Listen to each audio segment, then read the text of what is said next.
আইনশৃঙ্খলা পরিস্থিতি ও নিত্যপণ্যের দাম নিয়ন্ত্রণে সর্বোচ্চ গুরুত্ব দিয়ে কাজ করার নির্দেশ দিয়েছেন প্রধানমন্ত্রী তারেক রহমান। দুপুরে নতুন মন্ত্রিসভার প্রথম বৈঠকে এই নির্দেশ দেন তিনি। ইশতেহার বাস্তবায়ন নিয়েও আলোচনা হয়েছে বৈঠকে। মন্ত্রীরা বলেন, জনগণের প্রত্যাশা অনুযায়ী দেশ চালাবে সরকার, সেভাবেই সবাইকে কাজ করতে নির্দেশ দিয়েছেন প্রধানমন্ত্রী। এজন্য নেওয়া হয়েছে 180 দিনের পরিকল্পনা কর্মসূচি। নতুন মন্ত্রিসভার সদস্যদের বরণ করতে সকাল থেকেই প্রশাসনের প্রাণকেন্দ্র সচিবালয় ছিল কর্মচঞ্চল পরিবেশ।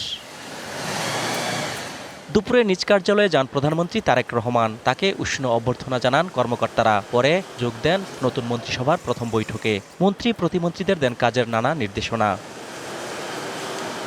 বৈঠক শেষে মন্ত্রীরা বলেন, জন আকাঙ্ক্ষা বাস্তবায়নে কাজ করবে সরকার।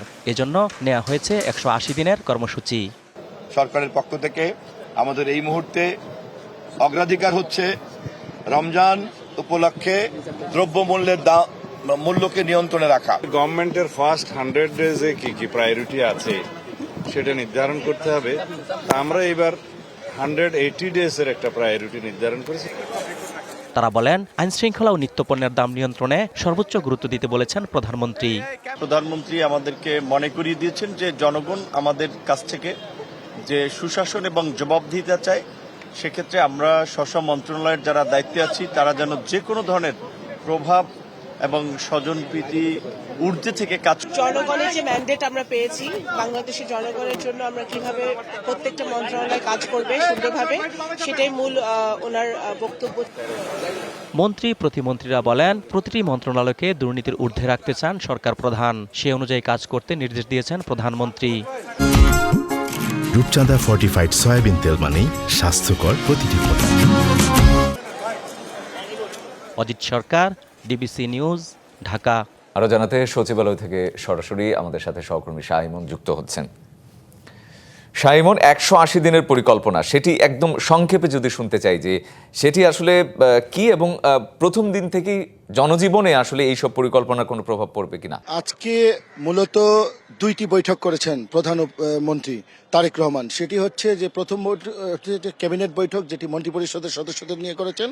সেখানে উনি যেটি সিদ্ধান্ত বলেছেন, যে নির্দেশনা দিয়েছেন মন্ত্রিপরিষদ সদস্যদের যে 180 দিনের একটি কর্মপরিকল্পনা তৈরি করে এই 180 দিনকে মাথায় রেখে অগ্রাধিকারের ভিত্তিতে মূলত জনসম্পৃক্ত এবং জনগণের আশা আকাঙ্ক্ষা বাস্তবায়ন এবং নির্বাচনী যে অঙ্গীকারগুলো করেছিল বিএনপি, সেগুলোকে অগ্রাধিকার দিয়ে এই বিষয়গুলোকে প্রাধান্য দিয়ে মূলত ওই কাজগুলোকে আগে বাস্তবায়ন কিভাবে করা যায় এবং কি কি উদ্যোগ নেওয়া যায় সেই বিষয়ে একটি কর্মপরিকল্পনা চূড়ান্ত করার নির্দেশ দিয়েছেন।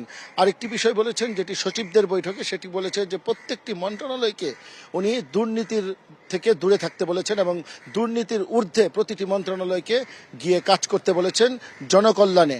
আরেকটি বিষয় সেটি হচ্ছে যে মন্ত্রিপরিষদে যেটি গুরুত্বপূর্ণ দুইটি নির্দেশনা দিয়েছেন, সেটি হচ্ছে যে আগামী রমজানকে সামনে রেখে আইন শৃঙ্খলা পরিস্থিতি যেন ভালো থাকে এবং দ্রব্যমূল্য যেন স্বস্তিকর হয় এবং দ্রব্যমূল্য যেন নিয়ন্ত্রণে থাকে, এই বিষয়গুলো কিভাবে বাস্তবায়ন করা যায় সেই বিষয়ে কঠোর নির্দেশনা দিয়েছেন এবং বলেছেন যে সচিবদেরকে নির্দেশ দিয়েছেন যে বিএনপির যে নির্বাচনী ইস্তিহারগুলি ছিল সেগুলো বাস্তবায়ন করতে প্রশাসনিকভাবে কি ধরনের কাঠামো বা প্রশাসনিক কি ধরনের উদ্যোগ নেওয়া যায় সেগুলো যেমন উনি সচিবদের কাছ থেকে শুনেছেন, তেমনি পাশাপাশি সচিবদেরকেও প্রশাসনিকভাবে সেই কাজগুলো বাস্তবায়ন করতে কি ধরনের উদ্যোগ নেওয়া যায় এবং সবচেয়ে বেশি প্রাধান্য দিতে বলেছেন জন আকাঙ্ক্ষা এবং জনপ্রত্যাশা।